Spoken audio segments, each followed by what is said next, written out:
ఒక యోగి ఆత్మకథ. అధ్యాయం 1. మా తల్లిదండ్రులు, నా బాల్య జీవితం. పరమ సత్యాల అన్వేషణ, దానికి తోడుగా ఉండే గురు శిష్య సంబంధం భారతీయ సంస్కృతికి స్వాభావికమైన లక్షణాలుగా చాలా కాలంగా కొనసాగుతూ వస్తున్నాయి. నేననుసరించిన మార్గం నన్ను దైవస్వరూపులైన ఒక ఋషి దగ్గరికి నడిపించింది. మహిమాన్వితమైన ఆయన జీవితం అనేక యుగాలకు ఆదర్శాలుగా నిలిచేటట్టు రూపొందింది. భారతదేశానికి నిజమైన సంపద అయిన మహానుభావుల్లో ఆయన ఒకరు. అటువంటి మహాపురుషులు ప్రతి తరంలోనూ ఆవిర్భవిస్తూ ప్రాచీన కాలపు ఈజిప్టుకు, బాబిలోనియాకు పట్టిన గతి భారతదేశానికి పట్టకుండా కాపాడుతూ వచ్చారు.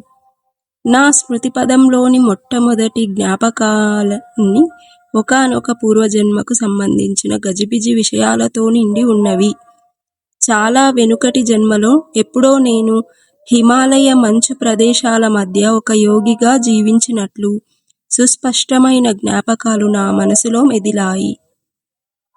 ఈ గతకాలపు జ్ఞాపకాల మెరుపులే తెలియని ఏదో ఒక చిత్రమైన సంబంధం ద్వారా భవిష్యత్తును కూడా లీలామాత్రంగా నాకు గోచరింపజేశాయి. పసితనపు నిస్సహాయత వల్ల నేను పొందిన అవమాన భావనలు ఇప్పటికీ నాకు గుర్తే. అప్పట్లో నా నడవలేని స్థితిని, మనసులోని భావాల్ని స్వేచ్ఛగా చెప్పలేని స్థితిని ఉక్రోషంగా గుర్తించాను.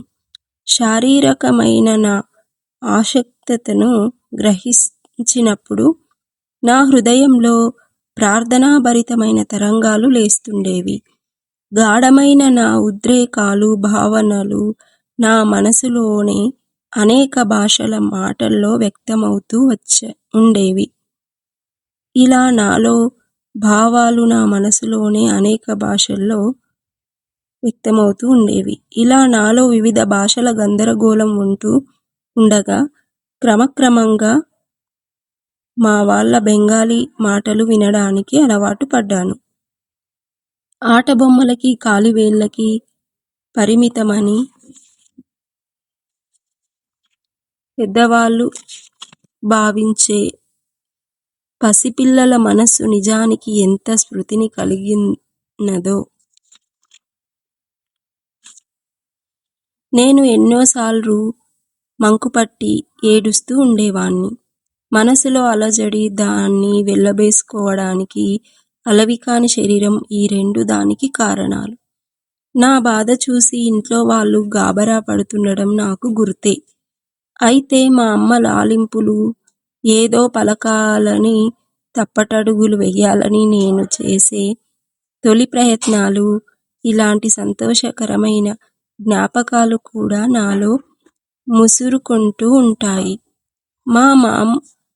మామూలుగా ఇట్టే మరుపుకు వచ్చే ఈ తొలి విజయాలే ఆత్మవిశ్వాసానికి నిజమైన ప్రతిపదికలవుతాయి. ఈ మాదిరిగా సుదీర్ఘ కాలాల జ్ఞాపకాలు రావడం నాకొక్కడికే జరిగింది కాదు.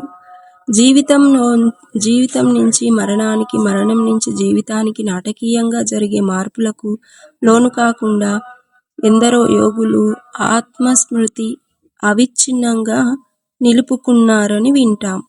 మనిషి అంటే కేవలం శరీరమే అయి ఉన్నట్లయితే ఆ శరీరం నశించిపోతే అతని వ్యక్తిత్వం కూడా నశించిపోతుంది.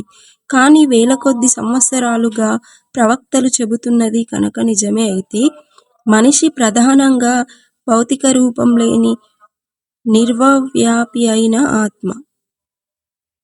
చిన్నప్పటి జ్ఞాపకాలు స్పష్టంగా గుర్తుండడం విడ్డూరమైతే కావచ్చు, కానీ మరి అరుదు మాత్రం కావు.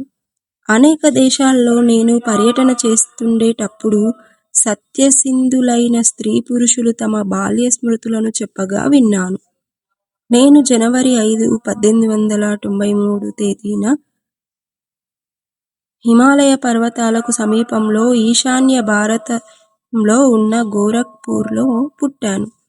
నా జీవితంలో మొదటి 8 ఏళ్ళు అక్కడ గడిచాయి.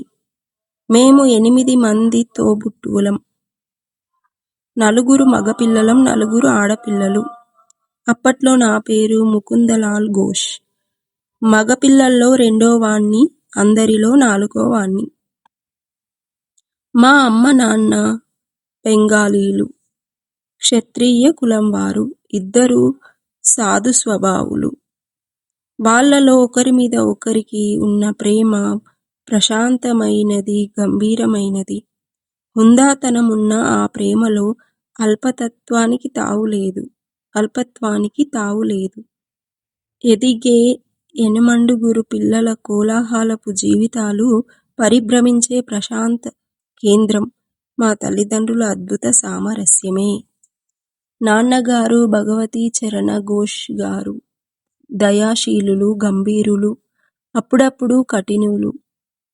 పిల్లలం మేమాయన్ని అమితంగా ప్రేమిస్తూనే గౌరవభావంతో కాస్త ఎడంగా ఉండేవాళ్ళం. ఆయన ప్రతిభావంతులైన గణిత శాస్త్రజ్ఞులు, తార్కికులు. ప్రధానంగా బుద్ధిబలాన్ని అనుసరించి సాగేవారు. కానీ మా అమ్మ హృదయాల రాణి. ఆవిడ మాకన్నీ ప్రేమతోనే నేర్పించింది. ఆవిడ పోయిన తరువాత నాన్నగారు తమలో ఉన్న మార్ధవాన్ని మరింతగా పైకి చూపేవారు. అప్పుడు ఆయన చూసే చూపు తరచుగా మా అమ్మ చూసే చూపే అనిపించేది. క్రమశిక్షణ అలవర్చుకోవడం కోసం మా అమ్మ సందర్భానికి అనువైన కథలను మహాభారతంలోంచి, రామాయణంలోంచి తీసుకుని చెబుతూ ఉండేది. ఇలాంటి సందర్భాల్లో శిక్ష వేయడం, శిక్షణ ఇవ్వటం రెండూ కలిసే ఉండేవి. ఆ విధంగా మా అమ్మ సాన్నిధ్యంలో మాకు, పిల్లలకు పవిత్ర గ్రంథాలతో తీపి చేదుల మొదటి పరిచయం ఏర్పరిచింది. నాన్నగారు ఆఫీసు నుంచి వచ్చే సమయానికి ఆయనకి గౌరవంగా స్వాగతం చెప్పడం కోసమని మా అమ్మ సాయంత్రం వేళలో పిల్లలందరికీ జాగ్రత్తగా బట్టలు వేసేది. భారతదేశంలో ఉన్న పెద్ద కంపెనీల్లో ఒకటిగా పేరున్న బెంగాల్ నాగ్పూర్ రైల్వేలో ఉపాధ్యక్ష పదవిలాంటి ఉద్యోగంలో ఉండేవారు ఆయన. దాని రీత్యా ఆయనకు ప్రయాణాలు పడుతుండేవి. నా చిన్నతనంలో మా కుటుంబానికి అనేక నగరాలు నివాసాలయ్యాయి. అవసరాల్లో ఉన్నవాళ్ళని ఆదుకోవడం విషయంలో అమ్మ ఎప్పుడూ ఉదారంగా ఉండేది. నాన్నగారు కూడా దయ చూపించేవారు. కానీ ఆ రకంగా చేసే ఖర్చులు ఆదాయ వ్యయాల అంచనాకి లోబడే ఉండాలని ఆయన అభిప్రాయం. ఒక పక్షం రోజుల్లో బీదవాళ్ళకి భోజనాలు పెట్టడం కోసం అమ్మ పెట్టిన ఖర్చు నాన్నగారి నెలసరి రాబడి మించిపోయింది. అప్పుడు నాన్నగారు అమ్మతో ఇలా అన్నారు: నేను నిన్ను కోరేదల్లా ఒకటే. దానాల నిమిత్తం నువ్వు చేసే ఖర్చు ఉచితమైన పరిమితిని మించకుండా చూడు. భర్తగారి సున్నితమైన మందలింపు కూడా అమ్మకు దుఃఖం కలిగించింది. తమకిద్దరికీ కలిగిన ఈ అభిప్రాయ భేదాన్ని గురించి పిల్లలకి చూచాయగా కూడా చెప్పకుండా ఆవిడ ఒక జట్కా బండిని పిలిపించింది. సెలవు నేను మా పుట్టింటికి వెళ్ళిపోతున్నా. బహు ప్రాచీన కాలం నుంచి వినిపించే తుది హెచ్చరికే ఇది. ఆ మాటలకి మేము తెల్లబోయి ఏడుపులు మొదలుపెట్టాం. సరిగ్గా ఆ సమయానికి ఎక్కడ్నుంచో పిలిచినట్టు వచ్చాడు మా మామయ్య. వచ్చి నాన్నగారి చెవిలో ఏదో గుసగుసలాడాడు. సందేహం లేదు, యుగయుగాలుగా ఎందరో చేస్తూ వస్తున్న హితోపదేశమే ఇది. దాని మీదట నాన్నగారు రాజీ ధోరణిలో 4 మాటలు చెప్పిన తర్వాత బండిని సంతోషంగా తిప్పి పంపించేసింది అమ్మ.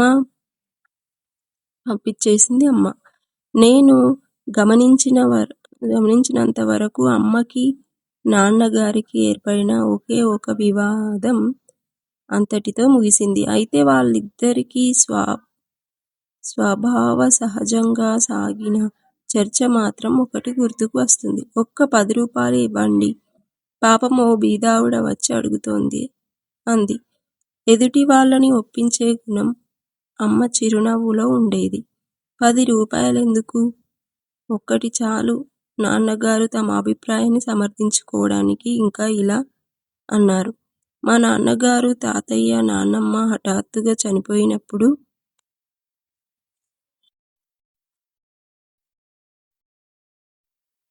మొట్టమొదటిసారిగా పేదరికం అంటే ఏమిటో నాకు అప్పుడు అనుభవంలోకి వచ్చింది. బడికి వెళ్ళడానికి కొన్ని మైళ్ళు నడిచిపోవాలంటే పొద్దున పూట నా భోజనం ఏమిటో తెలుసా? ఒక చిన్న అరటిపండు మాత్రమే. తరువాత యూనివర్సిటీలో చదివే రోజుల్లో డబ్బుల కోసం ఎంత కటకట అయ్యేదో తెలుసా?